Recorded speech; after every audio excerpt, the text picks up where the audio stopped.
Da, mama, da.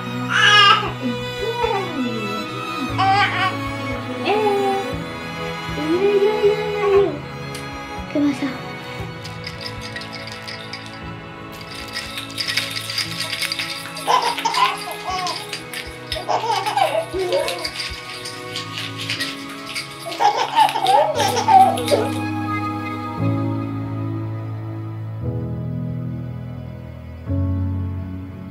Și Dumnezeu, iată că ne-a învrednicit ca astăzi să ne bucurăm de încrecinarea acestui îngeraș și să îi aducem sau să-i dăm acest mare dar al botezului, al mirungerii și a Sfintei Euharistii, ca să poată porni cu toate armele necesare în drumul său spre Împărăția lui Dumnezeu.